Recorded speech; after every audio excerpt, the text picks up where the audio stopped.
If you want to grow your brand faster on Shopify, I'm going to explain exactly how you can do it. And the honest truth is, if you're struggling to grow, you're probably just approaching the game of e-commerce with a sub-optimized strategy. In fact, I've scaled almost every brand that you can think of out there, from jewelry, supplements, clothing brands, candles, men's grooming, women's hygiene, fragrances, and huge national chains, even to small bootstrap startups.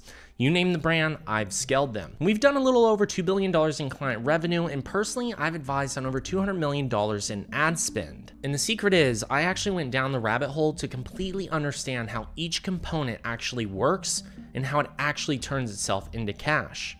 All the way to the psychological buying triggers, the algorithms, the customer journey, the messaging and offers, and the retention models, and the core fundamentals for how to actually grow. So in this video, I'm going to give you the full secret sauce. These are the 5 non-obvious learnings for how e-commerce actually works. And now these are the same lessons that all of the big brands deeply understand and that you may not. And the first uncommon learning is that e-commerce isn't actually won on the first purchase. No, it's won on the second, third, and fourth purchase. Let me explain. When you optimize for repeat purchases, subscriptions, offering your existing customer base new products and upsells, you aren't just optimizing for a one-time purchase, you're optimizing for higher conversion values, and by the time they make that second purchase again, you've already liquidated all the product and ad costs where you are now playing an almost pure profit. So let me break down exactly what I mean, so that way you can understand how to be more aggressive on the front end and outspend your competitors while you actually make more profit on the back end. Increasing your AOVs, LTVs, customer returning rate, conversion rates, and this is going to impact your return on ad spend without spending a single extra penny on paid ads. So here we are on a website called Rode. They sell beauty products and they just recently were acquired for $1 billion. And whenever you're running ads and sending people to a website, you're not just looking to get them to come and buy this blush, because we have ad cost, right? And we have profit margins. How much it costs us to actually make the product. Maybe we pay for, packaging and shipping.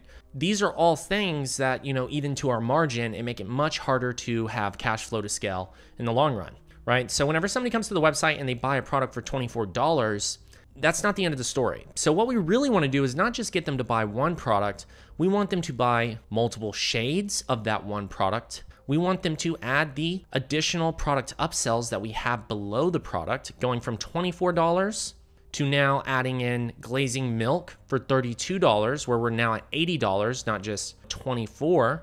Maybe they end up adding in this product, and before you know it, that one purchase has now resulted in $142.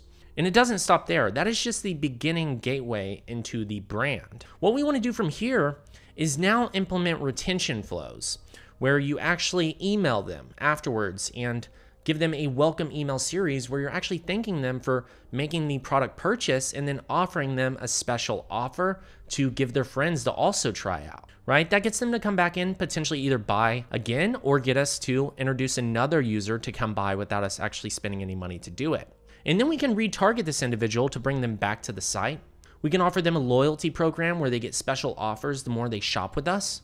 And essentially, after each person purchases, we want them to come back a second, third, and fourth time because it doesn't cost us very much to get them to return, right? Because if we pay somebody, if we spend $15 to acquire that customer, and then we email them a month later, it costs us nothing to email them, right? Through the email marketing tool.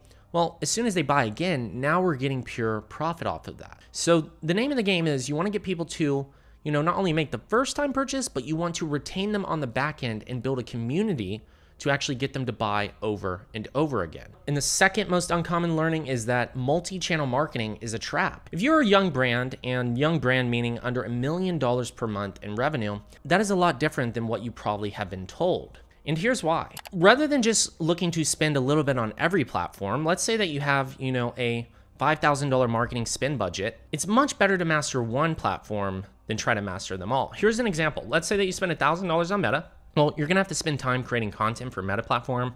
You're gonna have to spend a little bit of time in the ads manager, maybe 2 to 6 hours a week, setting up campaigns, writing ad copy, getting those campaigns actually live, maybe some retargeting. And okay, yeah, we're getting a pretty good result of a 3x return on ad spend. Every $1,000 we spend, we're making back $3K. Well, Now let's also do that on TikTok. Now we take $1,000 budget. Well, we have to get video creatives now, which takes a lot more time, right? And we're also setting up campaigns here and structuring it. And maybe those campaigns are only generating a 1.6x return on ad spend. So we're not making as much money there. We launched some Google shopping campaigns. Well, we have to set up the Google Merchant Center, get our creatives connected so that way the Google shopping images can show up. That takes a little bit of time. And yeah, we're getting a 2.5x ROAS. Maybe we jump up to a 4 on some days. And then, we start testing Google at $1,000, and that requires, longer form video creatives. And now we're having to make more content for this, and we're spending even more time here. And maybe that result didn't even happen, and we didn't get any sales. And then we have Pinterest, and we're putting another $1,000 here. We're having to come up with, lifestyle creatives, spending more time, 0 ROAS. Well, we've now spread ourselves so thin with our budget. We've spread our creative capacity so thin where we're not even making iterations on that. Our time is now being 2 plus 2 plus 2 plus 2. We're spending anywhere between 10 to, 30 hours just managing ads and not really focusing on much other things in the business. You don't want to be a jack of all trades and a master of none. What you want to do is focus on one platform at a time and get it to a really good stable point.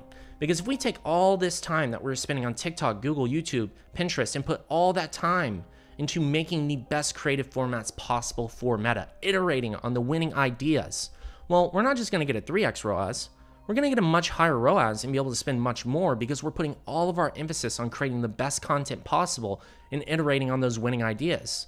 And maybe we spend a little bit more time, but we're not spending 10 to 30 hours doing this. It's just a few extra hours of, really refining the process and getting it to the point to where we're able to generate, amazing results. And I see this time and time and again where people will, come to us and they have Facebook, they have Google, they want to do TikTok, maybe they want to test Pinterest or Snapchat. These are so many different platforms and it's very easy to get lost in the process. You need to master one channel first. And the old saying still stands true. The jack of all trades is a master of none. And the same thing applies here. And the third uncommon learning is don't build a brand, build a community. When you buy from Allo, they don't just send you a confirmation email and that's it. You immediately are met with invites to run clubs, yoga classes, get ready with me videos, outfits of the day. You see skincare routines, diet tips on their social media, their emails. Allo doesn't even sell consumables, yet they're educating you on your very diet. This is all by design.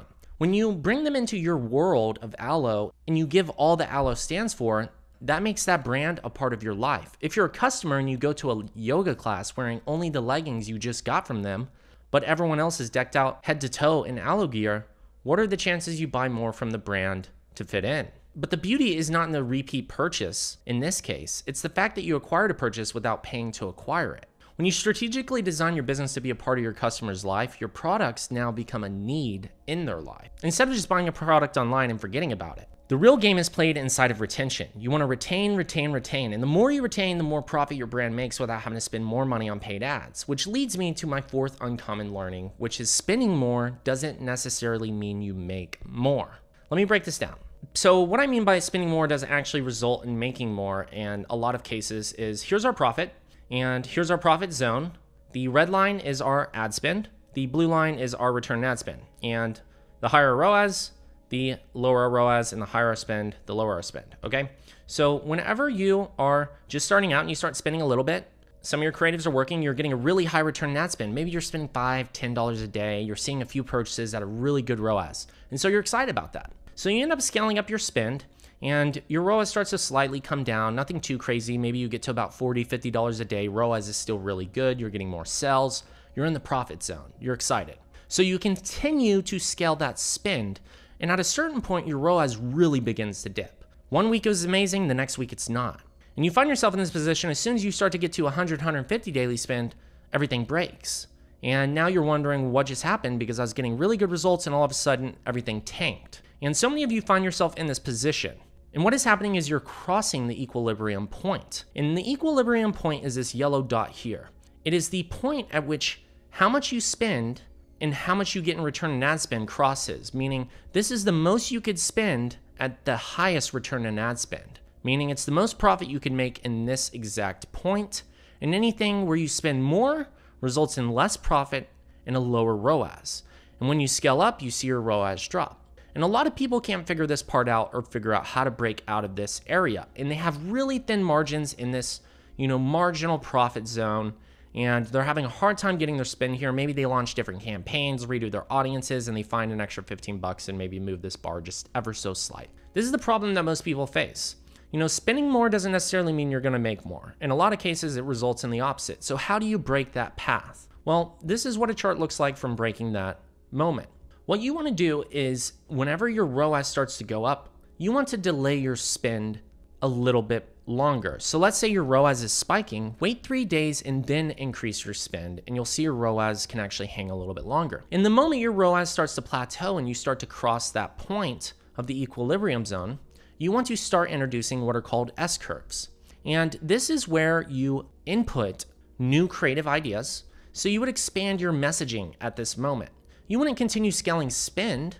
You would actually pause on spend, let the spend stay flat, and introduce new creative concepts based off some of your winners. Take those winners and break them into different formats that actually can be tested and see if they convert better. And once you find a better creative that's holding at this spend level at a much higher ROAS, you then start to scale your spend again. And when your ROAS starts to plateau, what do? You continue to iterate on this process, or you go to your website, you look at your conversion rate. Maybe your conversion rate's at a 1%. Well, you could really put a lot of emphasis there on improving your product landing pages, optimizing them. Maybe you need to increase your AOVs by introducing bundles. You input a bundler app. You now have variety bundles. You now have upsells, cross-sells, taking your AOVs from $20 to $50. And now without doing anything on your ads manager, not spending a single dollar more, all of a sudden your ROAS spikes. But your spends remain flat. You've done nothing. And at this point, you cross the next equilibrium zone, right? We're still in the profit and the ROAS is getting better. The spend's gone up over time. But at this point, now what you can do is, well, you could say, hey, I don't want to increase my budget much more. I'm just going to shift my spend from my lowest performing audience into one of my higher performing audiences at a better return on ad spend, and we get a much higher ROAS without actually increasing our spend. So you find each of these breaking points and bottlenecks. Whereas most people will be like, okay, something didn't work, relaunch my campaign, or revert back and scale back spend just to get back to that zone. When in reality, you need to introduce S-curves, which is iterating on your weakest pain point, which could be conversion rate, your creatives. It could be your messaging not appealing to a wider market. It could be a low AOV that needs to be higher. It could be your back-end retention systems. This will expand your profit zone dramatically and allow you to go to those 500 days, $1,000 days, $1,500 days in daily spend while also having your ROAS creep up at the same time. Now, doing S-curves forever isn't going to happen. You're always going to hit a point or an equilibrium zone that will then result in you going backwards, but you can certainly move that range of profit even higher, move your ROAS higher, and move your spend higher until a certain point. So you need to understand this, that increasing spend doesn't always result in making more money. No, you want to focus on improving bottlenecks without having to raise your spend to improve your results, and then you can delay your spending raises after. So you're fixing things and waiting on the ROAS to go up, and then you increase spend shortly after. You then fix some things, you implement new creative ideas, you delay increasing budget. Once you see ROAS climb up, you then delay again and then raise spend. This is the process that allows you to hack the algorithm and be super data-driven and technically savvy with scaling your budgets. And that is how you spend less with paid ads and actually make more money. And my fifth and final uncommon learning is re-release products versus inviting new products in. Apple, who did over $390 billion in sales in 2024, they have re-released their iPhone over and over again with little to no improvements. Yes, slight adjustments year over year, but nothing radical. And they do make those improvements. They try out new styles, new colors, and they make them over and over again. And they make them slightly better each time. And this brand has built brand loyalty, yet again, increases the repeat purchases year over year. Since the first iPhone came out, I've just about bought every single one, and you probably have too. And you've probably updated those devices tons of different times with them. And all the big brands understand this and are making cash over fist using this strategy. Listen to your customers, get feedback, and re-release that product as a 1.0, a 2.0, with slight improvements over time. And you will see how quickly customers come back to your hero product, which is still your hero, just with a slight difference. And you can continue to S-curve your sales and get repeat buyers. This will give you a competitive advantage unlike anything you've ever seen. I've seen this in the wallet space where they have wallet 1.0, 2.0. They have the minimalist, the even more minimalist, the minimalist that doesn't break wallet. There's so many things. Yeti does this. They release the Yeti cup multiple times just with slight iterations on it. So go ahead and test out these 5 things and let me know how your results are. And if you want to learn on the next video the $1.3 billion e-commerce funnel that generates sales, then definitely make sure to click this video right here. And once again, it's your favorite digital marketer here, Chase Chappell. Cheers and bye all.